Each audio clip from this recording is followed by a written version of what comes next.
My husband finally cut ties with his toxic family. Hey everyone, thanks for tuning in. Today I'm sharing a wild story about how my husband, Jacob, finally cut ties with his toxic mom and sister. It all came to a head when they demanded we give up our house for my jobless sister-in-law and her family. Honestly, their toxic dynamic with Jacob was starting to really mess with my life. The golden child and the overlooked sister growing up. Jacob was definitely the golden child. My mother-in-law was incredibly close to him. Jacob told me his dad was always busy with work, so he spent a lot of time with his mom. But it was clear his sister Sarah wasn't treated equally. Even though I believe my mother-in-law loves both her kids, I consistently saw her put Jacob first. I'm sure Sarah felt that growing up, which is why Jacob always tried to fill that void. Being a kind older brother and always there for her. But here's the thing. Sarah and my mother-in-law would sometimes act in ways that were just ridiculous and totally cross the line. Early red flags, no boundaries, for example. When Jacob and I first started dating, he was a recent college grad, and his family, including Sarah, all shared a house. My in-laws had given Jacob his own private level, so he could have privacy and invite whoever he wanted. That's why he'd sometimes invite me over to spend the night. However, several times Sarah would just storm into our room in the morning while we were asleep without knocking. As you can imagine, we weren't always dressed. How much he'd act like everything was normal and start chatting with Jacob about completely random stuff. This was super uncomfortable for me, seeing me in my lingerie. Now, before anyone points it out, I totally get that Jacob was living with his family, so I should have expected some things. But is knocking on a door really too much to ask? I suppose siblings can be close, but Sarah and I barely knew each other when Jacob and I started dating, so I found it incredibly rude. Naturally, I talked to Jacob about it and told him I wouldn't come over unless he installed a lock on his door. He agreed. But as you might guess, the next morning, Sarah tried to storm in, found the door locked, and started ranting at us. She was jiggling and banging on the door, begging her brother to let her in. Jacob eventually let her in, and she barged into the room, demanding to know why he'd locked it. When she saw me, she pointed and started yelling at him, asking if it was because of this skank. I was shocked by how harsh and insulting she sounded. Jacob told Sarah he wanted the lock for privacy, but she wasn't having it. She angrily told him they were siblings and shouldn't keep secrets. Jacob explained he had no secrets and simply put the lock so she wouldn't burst in while we were sleeping, which was disturbing. Sarah then violently turned to me and yelled that it was all my fault, saying I was interfering with her and her brother. This was too much for me. I'm generally non-confrontational, so I excused myself to the restroom. I could hear her yelling at Jacob, who was trying to calm her down. When she finally left, Jacob came to comfort me. He apologized for her behavior and promised to talk to her again so she'd apologize to me. The following weekend, Sarah did apologize but gave a pathetic excuse, claiming she needed to talk to Jacob urgently and thought it was okay to just walk in. Jacob sternly told her not to bother us again. She sheepishly agreed. Sarah's pattern of disrespect while that issue seemed resolved. It wasn't the only strange behavior she showed toward Jacob. If Jacob and I disagreed on something, even something as trivial as movies, and Sarah was around, she'd start telling him he should date someone with similar tastes, implying we weren't a good match. Jacob would give her a disapproving look, but she'd just smirk. Another incident involved Sarah asking me awkward questions about my background, trying to dig into my life. Jacob and I had been open about our past from the beginning, but I didn't feel comfortable discussing it with his sister. Regardless of my feelings, she'd ask questions like, "Why did your ex break up with you? Were you not suitable for him?" She even made comments like, "My brother's previous girlfriend was far more attractive than you." All these questions and comments came out when she and I were alone. I started to suspect she was playing a game with me, trying to bring me down. Initially, I kept quiet, but as it kept happening, I'd had enough. One day I finally responded to her taunting by saying, I liked my ex-boyfriend's family better than Jacob's because he didn't have nosy, overbearing family members. Sarah was taken aback by my reply, which temporarily silenced her. Mother-in-laws. Hostility, even though Sarah had a strange relationship with my husband, my mother-in-law was no exception. When I first entered Jacob's life, my mother-in-law ignored me. Once she realized we were serious, she started acting like I was trying to steal her son. She would deliberately ignore me at dinners and family gatherings, as if I didn't exist. Jacob noticed this sometimes and tried to talk to her, but she never changed. My mother-in-law once called me stuck up and spoiled just because my parents sent me to private school while she was a public school teacher. I also know she tried to talk Jacob out of marrying me, telling him he should look for a better spouse. Fortunately, Jacob didn't care about her opinion and proposed to me anyway. My mother-in-law and Sarah were shocked to learn Jacob had proposed. Both of them contacted me, telling me it was a horrible decision and that since Jacob wouldn't listen to them, I should end the relationship and return the ring.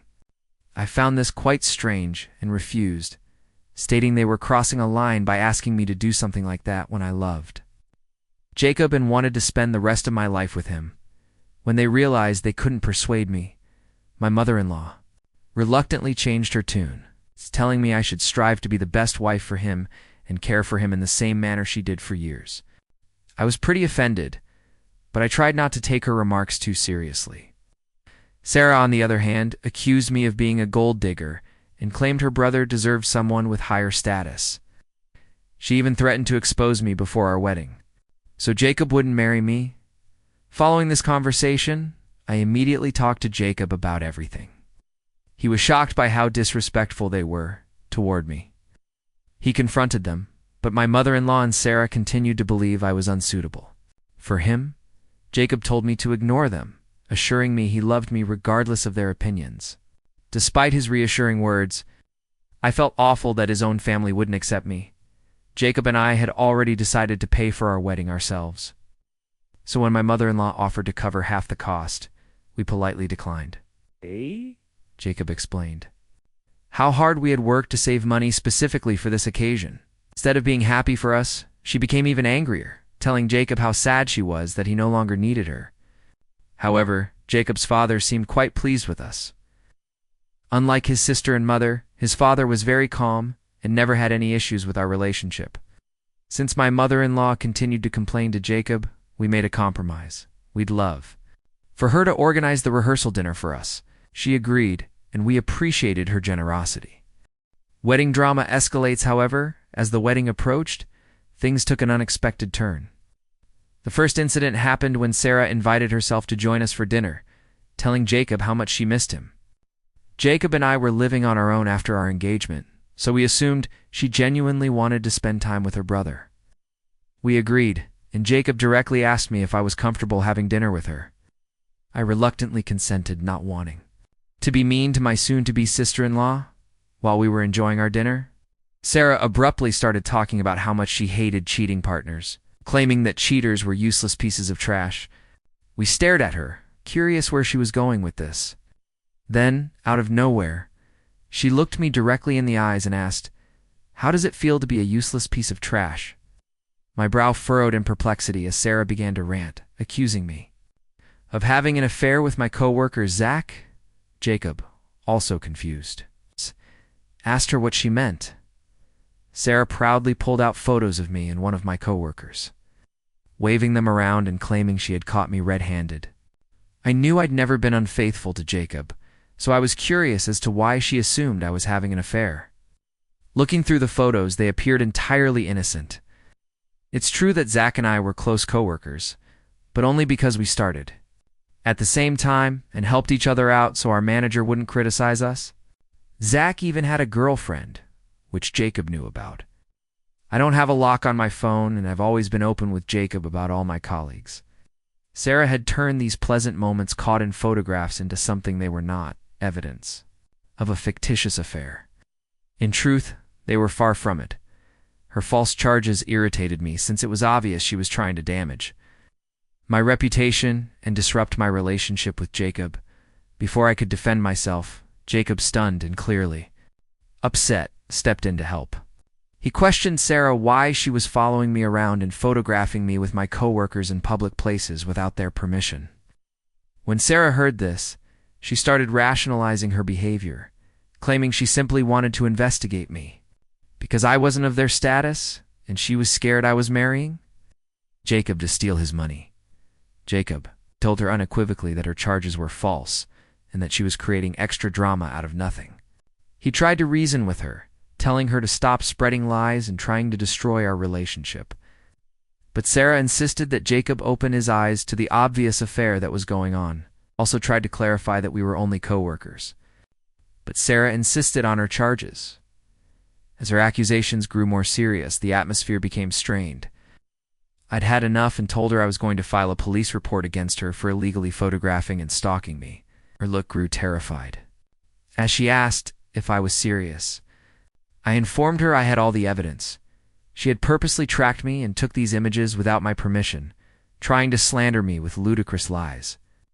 Sarah stared at Jacob and then back at me, arguing that she did everything to protect her brother and that it wasn't a big deal. She began imploring Jacob to speak with me, worried that if I filed a complaint, it would jeopardize her profession and future. I firmly told her that she could only save herself at this point. Sarah inquired what I wanted. I assured her I wouldn't pursue the complaint if she kept away from my life.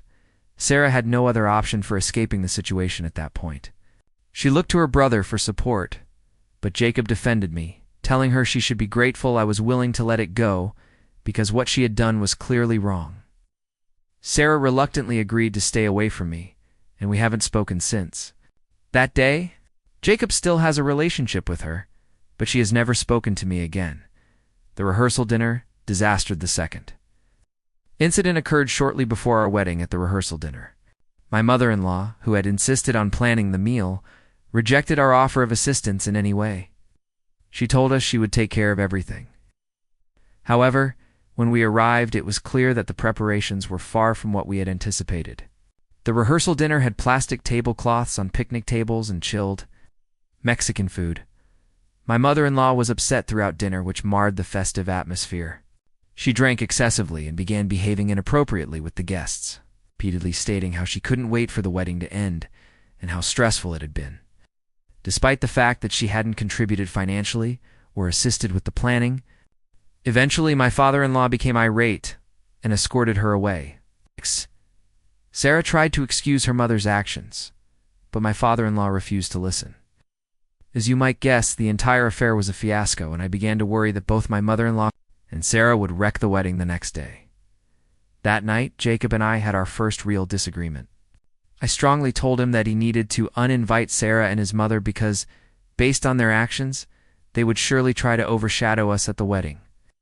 My husband angrily protested, promising me that his father would be present and would not allow them to get away with it.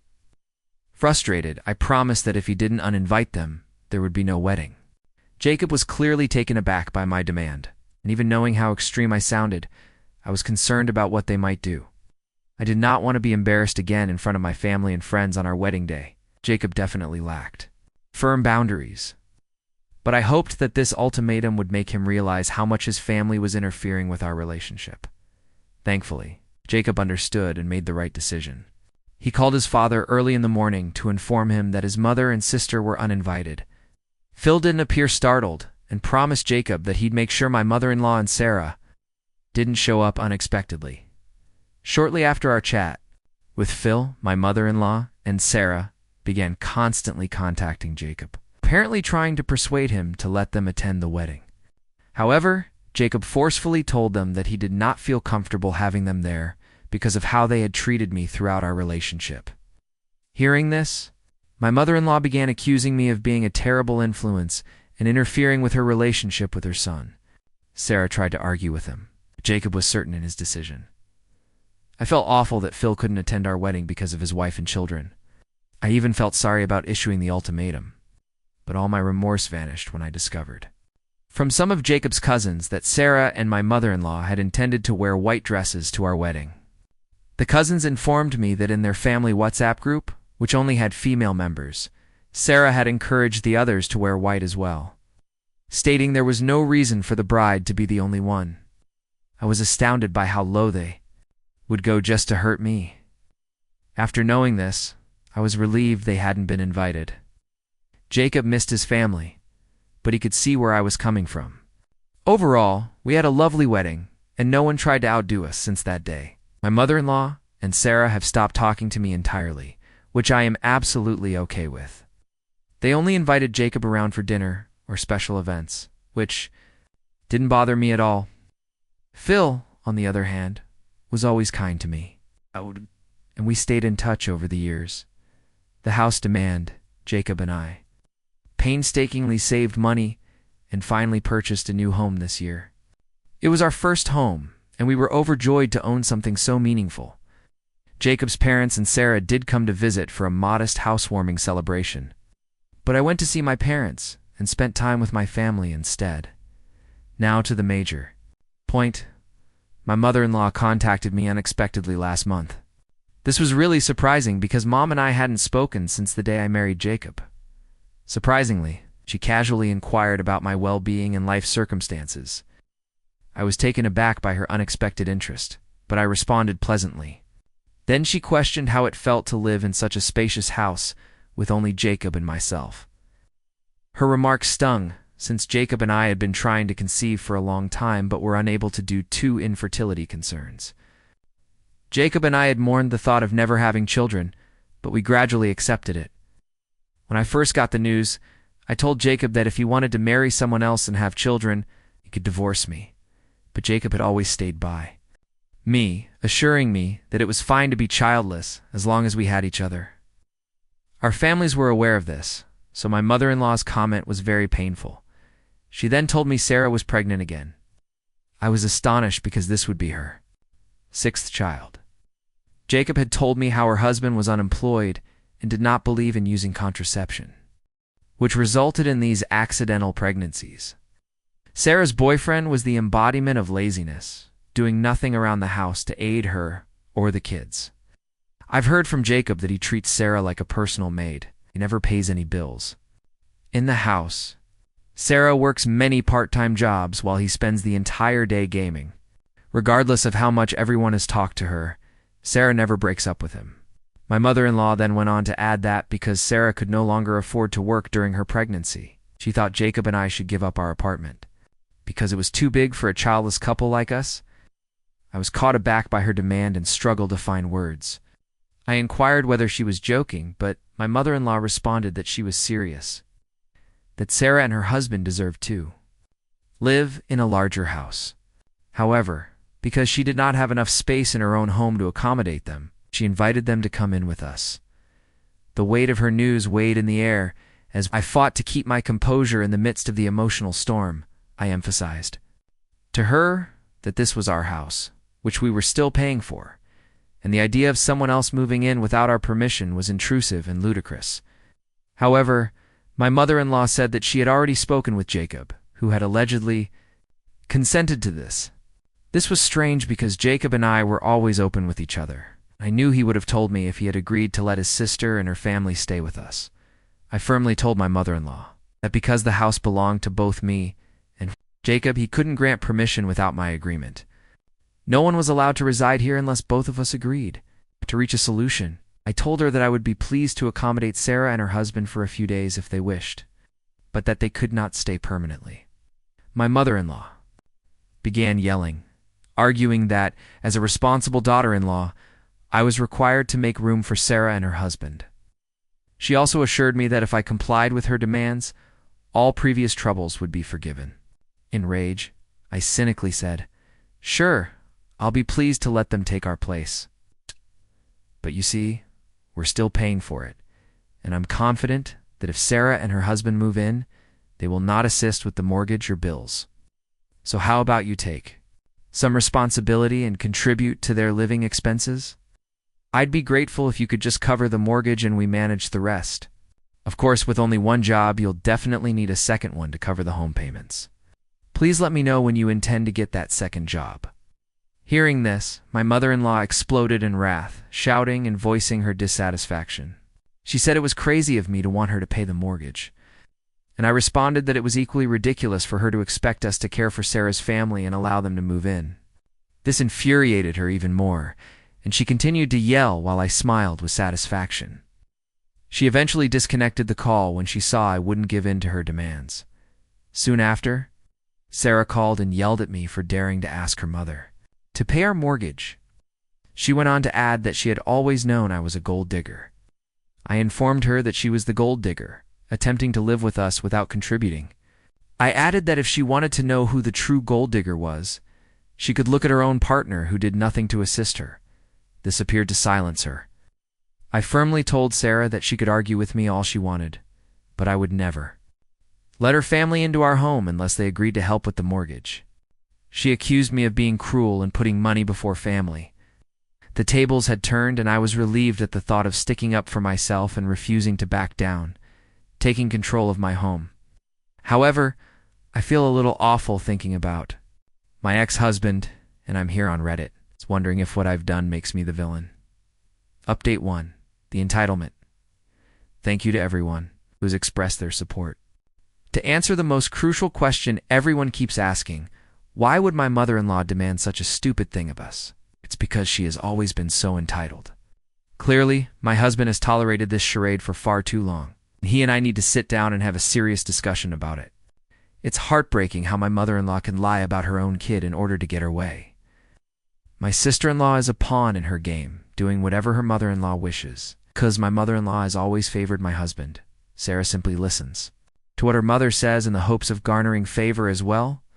In this situation, Sarah stood to benefit because she could rely on us to pay her expenses and care for her children, while her useless husband did nothing.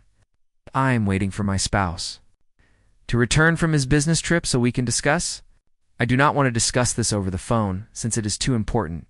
Update 2. Jacob confronts his mother. It's been 3 days since I last updated. As I indicated earlier, I was waiting for my husband to return. When he did, we finally sat down and talked. I told him how his mother had called and demanded that we give up our house to his sister and her family. Jacob was definitely taken aback, so I gave him the whole story. He subsequently said that he had no idea about any of it. Prior to his journey, his mother had only told him that his sister was pregnant. That was all he knew about the situation, and he had no idea his mother would make such unreasonable demands. I informed him forcefully that I expected him to speak with his mother and deal with the matter, because I couldn't bear his family anymore. He agreed. Jacob confronted his mother and questioned why she had lied to me about him, when caught red-handed. My mother-in-law attempted to backtrack, claiming that she had not actually lied. She said that she knew Jacob would have no objections to his sister staying with us, so she took matters into her own hands and approached me personally. Jacob cut her off and questioned why she thought he would be fine with Sarah and her entire family coming in. My mother-in-law explained that because Jacob and Sarah were close, he would naturally want to support her by allowing her family to come in. Hearing this, I closed my eyes in disgust, but remained silent, allowing Jacob to handle. His mother, Jacob, then firmly told her that he was not going to let Sarah, her unemployed husband, and their 6 children move in with us. He also stated that she had no authority to compel us to take care of them. My mother-in-law started yelling, stating Sarah desperately needed aid at this time. But Jacob informed her it was not our job, and if she wanted to help, she could care for Sarah herself. My mother-in-law then said that Phil didn't want them in their small house, although we lived in a larger house and could easily help out. She even had the audacity to suggest that since I was childless, assisting Sarah's children would make me feel fulfilled, and my eyes widened with surprise. But for the first time, I noticed Jacob's face shift color. He raged at her, stating he had no right to say such rude things about me and couldn't use it to compel me to care for Sarah's children. Jacob went on to say that Phil didn't want anything to do with Sarah since she had turned into a child-birthing machine, and that he was over both of them. My mother-in-law tried to backtrack again, but Jacob would not have it. He informed her that he had done his best to keep a positive connection with them, even after they had repeatedly disrespected me, but he couldn't take it any longer. My mother-in-law begged him, but Jacob assured her that this was our home and I was his wife. Anyone that offended me disrespected him as well, and they did not deserve to be in his life. Jacob ended the call with those final words. Since then, he has not spoken with Sarah or his mother. Phil summoned Jacob to speak, and after hearing the entire story, he understood why Jacob had made such a severe move. Phil apologized to me on behalf of his wife, but I informed him that it was not his responsibility. Update 3. Final confrontation and peace has been an interesting 2 weeks. A lot of people suggested that I install cameras around our house in case my mother-in-law and Sarah wanted to show up and cause a commotion. So I purchased several cameras online and installed them. As luck would have it, they showed up last weekend, banging on my door while I was alone at home. When I saw them through the camera, I quickly called Jacob, who told me he was on his way. I answered the door, and there they were, my mother-in-law and Sarah, both furious. They requested that I let them in, but I refused and told them that if they had anything to say, they could do so from the outside. My mother-in-law began ranting at me, accusing me of being callous, greedy, and selfish. I politely informed her that this was our home and they had no right to enter uninvited. She continued her tirade, unknowing that the cameras were recording every moment. I reminded her of our prior chat, emphasizing that I would not give up our house for Sarah and her family, and that if she had anything else to say, she could wait for Jacob's return. Sarah then began yelling, accusing me of breaking up the family for no reason, being a gold digger, and attempting to take her brother away from them. I informed them that everything they said was being recorded and that I would use the footage to obtain a restraining order if necessary. Their eyes widened in surprise as my mother-in-law exclaimed that I wouldn't dare to do that. I smirked and informed her that if they did not leave the property immediately, they would receive a legal notice very soon. This worried them, and Sarah tried to convince me that I was overreacting, saying that it wasn't a big problem. Fortunately, Jacob came at that exact moment. He approached them casually, asking what they were doing. My mother-in-law raced to hug him, but he resisted and forcefully demanded why they had come. Sarah stated that I was attempting to control his life by separating him from them and that they had come to face me. Jacob reiterated that it was his decision to avoid contact and he did not want anything to do with either of them. My mother-in-law begged for forgiveness, but Jacob merely told them to leave the property or he would call the cops. They were visibly taken aback, apparently not anticipating this reaction from him. Jacob went on to say that if they ever showed up at our house again, we would contact the police and have them removed forcibly. They fled devastated, but Jacob no longer cared. I was relieved that my spouse had finally spoken up for me. Jacob has now spoken with Phil, who was as surprised as we were that my mother-in-law and Sarah had gone behind his back to show up unexpectedly. Phil informed us that we were correct not to let them in and expressed disgust with their behavior. With Jacob being so stern about kicking them out, I doubt they'll dare to return to our property. If they do, I will contact a lawyer right away. I am relieved that my husband has finally learned how toxic his family is, and I hope this is my final update. I'm ready to move on from this circumstance and continue our lives peacefully. Thank you for watching. If you haven't subscribed yet, please do so and hit the notification bell to stay updated with more shocking real-life stories happening around you.